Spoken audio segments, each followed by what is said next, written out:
Assalamualaikum warahmatullahi wabarakatuh.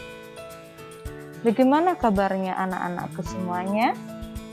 Semoga kalian selalu dalam kondisi yang sehat walafiat tanpa kurang suatu apapun. Amin ya robbal alamin. Sebelumnya mohon maaf ibu menggunakan masker ya, karena Bu Guru saat ini berada di sekolah. Dan alhamdulillah ibu senang sekali karena beberapa di antara kalian hari ini sudah mulai berangkat ke sekolah. Dan insya Allah pertemuan mendatang akan lebih banyak lagi yang berangkat ke sekolah. Dan semoga saja dalam waktu yang tidak lama semua bisa berangkat sekolah dan bisa kembali beraktivitas sedia kala di sekolahan. Dan untuk kalian yang saat ini masih belajar daring atau belajar dari rumah, Ibu ucapkan tetap semangat dan konsisten untuk terus belajar. Oke? Baik, kali ini kita akan belajar tentang belajar kelompok yang efektif. Namun sebelum itu, marilah kita awali belajar kita pada hari ini dengan melafazkan basmalah bersama-sama. Bismillahirrahmanirrahim. Nah, perlu kita ketahui terlebih dahulu apa itu belajar kelompok. Nah, jadi belajar kelompok itu merupakan salah satu model pembelajaran yang biasa dipakai oleh peserta didik untuk belajar bekerja sama dalam menyelesaikan suatu tugas belajar. Jadi, belajar kelompok ini merupakan salah satu cara kita untuk dapat berinteraksi dengan teman-teman. Lalu tujuan belajar kelompok itu apa saja? Pertama, mengembangkan cara berpikir kritis pelajar dalam memecahkan masalah. Dengan kita belajar berkelompok, maka memicu kita untuk berpikir kritis, ya. Kedua, mengembangkan kemampuan sosialisasi dan interaksi belajar. Karena belajar kelompok itu kita tidak belajar sendiri, namun bersama beberapa orang teman, sehingga pasti ada interaksi dengan orang lain, gitu ya. Ketiga, memperbaiki kepercayaan diri terhadap kemampuan diri pelajar. Kenapa kok bisa memperbaiki rasa percaya diri gitu ya? Karena dengan kita berinteraksi dengan orang lain, maka secara tidak sadar gitu ya, kepercayaan diri kita itu akan terasah, baik itu dengan dalam proses kita berbicara atau public speaking, dalam proses kita mengungkapkan pendapat, dalam proses kita berkreasi, ataupun hal yang lain. Jadi belajar kelompok ini juga memperbaiki rasa percaya diri. Lalu, memperbaiki kemampuan berkomunikasi publik. Nah, ini masih berkaitan tadi ya. Jadi kita komunikasinya lebih meluas lagi. Dan yang terakhir adalah belajar memahami dan menghargai orang lain. Kenapa kok kita menghargai orang lain, memahami orang lain? Karena namanya belajar kelompok, kita belajar tim, ya, tidak sendirian. Sehingga di situ ada proses saling memahami, saling mengerti, begitu. Itulah beberapa tujuan kelompok atau tujuan belajar secara berkelompok. Nah, manfaatnya apa ketika kita belajar kelompok? Pertama, kita dapat belajar bekerja sama. Namanya kelompok, pasti kita akan bekerja sama satu sama lain. Ya. Kedua, belajar lebih menyenangkan. Karena ada temannya, ketika kita merasa kesulitan, maka ada yang membantu. Maka kita belajarnya akan terasa lebih menyenangkan. 3, belajar lebih semangat dan menarik. Saling support ketika, udah bosen nih, nggak ngerti-ngerti nih, teman kita nyemangatin. Maka kita yang tadinya nggak semangat jadi semangat lagi karena teman kita semangat. Yang tadinya mungkin aduh aku nggak mudeng ini pelajaran ini, tapi karena teman punya cara sendiri untuk belajar, akhirnya pelajaran yang mungkin menurut kita itu nggak menyenangkan, nggak menarik, akhirnya jadi wah iya juga ya, seru juga ya. Mengoptimalkan kemampuan berpikir.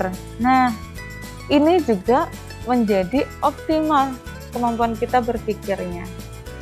Lalu, berbagi informasi dan pengetahuan.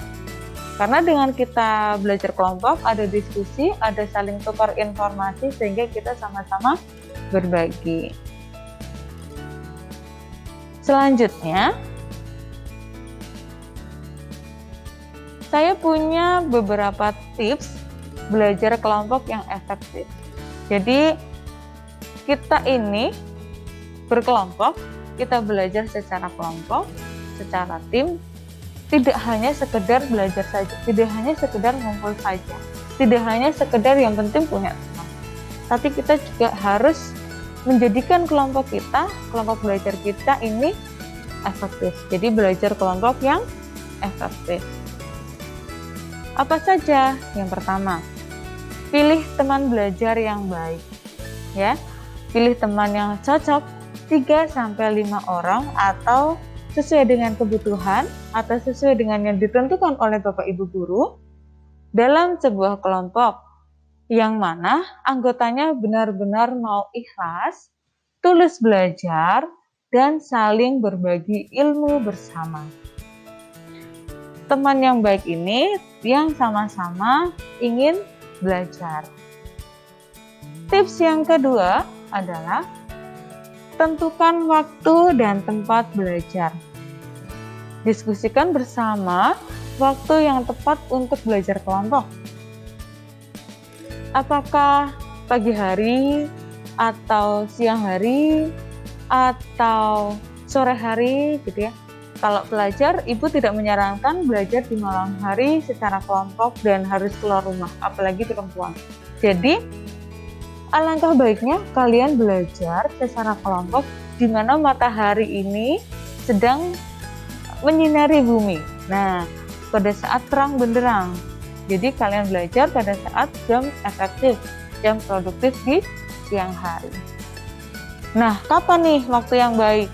Apakah pagi hari supaya lebih fresh atau kapan yang sekiranya semuanya bisa menyanggupi. Setelah disepakati waktunya, tentukan juga tempat yang nyaman untuk belajar kelompok. Karena tempat ini sebagai penunjang kita dalam penyerapan materi atau diskusi yang nanti akan kita bahas di dalam tim belajar itu. Apakah ini nanti kita bergilir? Hari ini kita belajar di rumahnya si A, besok di rumahnya B, atau bagaimana? Boleh. Atau mungkin kita boleh juga di tempat yang menurut kita atau tim kalian ini nyaman, bebas. Jadi tentukan tempat yang kira-kira support untuk kalian belajar kelompok. Nah, yang ketiga, tentukan tujuan. Penting sekali. Sepakati tujuan belajar kelompok dan fokus pada tujuan. Misalnya nih, kita mau belajar matematika. Nah, oke, kita hari ini belajar matematika. Sehingga yang kita bicarakan hari ini adalah tentang pelajaran matematika, bukan pelajaran IPA, bahasa Indonesia ataupun yang lain. Fokus. Ketika kita belajar matematika, maka yang kita bicarakan tentang mata pelajaran matematika. Itu penting sekali. Selanjutnya adalah tentukan durasi. Nah, agar diskusi berjalan efektif, tentukanlah lama belajarnya supaya tidak membosankan. Jadi kita sepakati di awal dulu nih. Oke, hari ini kita belajar matematika. Kira-kira kita membutuhkan waktu berapa lama untuk belajar matematika yang benar-benar itu bisa masuk di otak kita? Oke, 1 jam cukup? Atau 2 jam?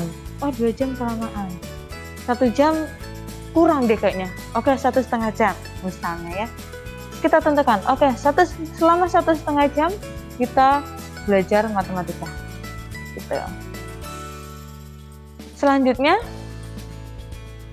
fasilitas atau perlengkapan yang dibutuhkan. Nah, kita bahas juga bahwa perlengkapan yang menunjang kelancaran proses diskusi, misalnya buku tulis, buku paket, alat tulis, atau apapun itu yang bisa menunjang diskusi. Termasuk mungkin karena kita saat ini belajarnya mau di ruang terbuka, maka harus membawa tikar misalnya. Boleh. Nah, itu kita harus membahasnya bersama tim ya. Apa aja yang kita butuhkan untuk belajar kelompok. Lalu kita membuat kesimpulan. Yang kalian bicarakan, yang kalian bahas pada saat belajar kelompok, maka harus dicatat. Apa aja nih yang kita bahas hari ini? Apa aja nih yang kita nih belum bisa memecahkan masalah ini nih, atau apapun itu yang kalian bahas dalam diskusi atau belajar kelompok dicatat dalam buku catatan kalian masing-masing. Dan yang terakhir adalah bertanya. Bila ada pertanyaan atau persoalan yang belum terselesaikan, tangguhkanlah saja dan minta pendapat kepada guru. Jadi tadi kalian sudah berdiskusi, sudah dicatat, dan catatan yang sekiranya belum terpecahkan, tanyakan kepada guru tersebut supaya kalian bisa memecahkan permasalahan yang belum terselesaikan. Nah, lalu ada beberapa hal-hal yang perlu diperhatikan. Pertama, ketika kita memilih teman untuk kelompok belajar, maka perhatikan jarak antar anggota. Ketika kita belajar kelompoknya itu secara luring ya, atau kita ketemu secara langsung, maka kita harus memperhatikan, misalnya nih, si A, si B, si C rumahnya deketan, jaraknya nggak nyampe 1 kilo rumahnya. Ternyata si D jaraknya sampai 5 kilo. Nah, ini akan kesulitan nanti ketika harus mendatangi teman-temannya misalnya gitu. Jadi kita harus prioritaskan yang secara jarak juga sesuai dengan anggota kelompok. Yang kedua, perhatikan kualitas dan kemampuan anggota. Nah, kira-kira apakah anggota tim kalian ini sudah bisa atau belum? Itu juga harus kita perhatikan. Nggak hanya asal nyomot, join, gabung, enggak. Tapi kita harus memperhatikan kualitas dan kemampuan yang dimiliki oleh anggota kelompok. Cari tempat yang support untuk belajar atau berdiri di setiap anggota. Ini sudah dibahas tadi ya, jadi kita harus mencari tempat yang nyaman. Yang support memang benar-benar untuk belajar. Bukan cari tempat yang nyaman, tapi ternyata malah, enaknya buat makan nih, enaknya buat ngobrol nih. Nah, itu tidak sesuai tempatnya. Nyaman, tapi support untuk belajar. Gitu ya. Lalu ada hal-hal lain juga yang harus diperhatikan. Sampaikan pengantar di setiap pertemuan, serta jelaskan tujuan diskusi. Jadi, perlu juga diperhatikan ketika kalian sudah membentuk kelompok belajar, tentukan siapa leadernya dalam kelompok tersebut. Siapa pemimpinnya, siapa ketuanya. Nah, sehingga ketika kita bertemu, sudah jelas nih, ketuanya si A. Maka ketika ada apa-apa, si A yang bisa memutuskan. Nah, ketika kita bertemu untuk belajar kelompok, maka disampaikan juga, hari ini di awalnya kita akan belajar tentang matematika. Jadi yang harus kalian bawa adalah buku matematika, alat tulis, penggaris, pensil, dan sebagainya. Fokus pada tujuan. Ya, disampaikan di awal sebagai kontrak belajar kelompok. Sehingga anggota kelompok tahu apa tujuan kita untuk belajar kelompok. Seperti itu. Perhatikan waktu yang digunakan untuk diskusi. Nah, ini waktu yang Ibu sarankan adalah waktu yang benar-benar produktif untuk belajar. Catat poin penting dan pertanyaan yang ingin diajukan kepada guru. Nah, ini sudah disampaikan tadi ya, supaya apa yang belum terselesaikan, kalian bisa menemukan jawabannya. Itulah beberapa hal-hal yang perlu diperhatikan ketika kita belajar kelompok. Insya Allah, dengan kita belajar kelompok, maka akan lebih membuka wawasan kita. Maka buatlah kelompok belajar yang efektif, supaya tujuan kalian belajar bisa tercapai. Begitu ya. Sebuah kalimat penutup. Salah satu cara menjaga kekompakan yaitu dengan membuat setiap anggota memiliki rasa tanggung jawab yang besar terhadap tugasnya masing-masing. Jadi, setiap anggota memiliki peran, berani mengambil peran. Tidak hanya menjadi follower, hanya mengikuti saja, tapi berani mengambil peran di dalam sebuah kelompok itu dan bertanggung jawab. Sekian penjelasan dari Ibu belajar kita hari ini. Semoga saja apa yang Ibu sampaikan dapat bermanfaat, dan semoga kita bisa berjumpa kembali tidak dalam dunia daring atau hanya bertemu secara tatap layar, tapi bisa segera bertatap muka. Terima kasih, tetap jaga kesehatan, tetap jaga semangat. Assalamualaikum warahmatullahi wabarakatuh.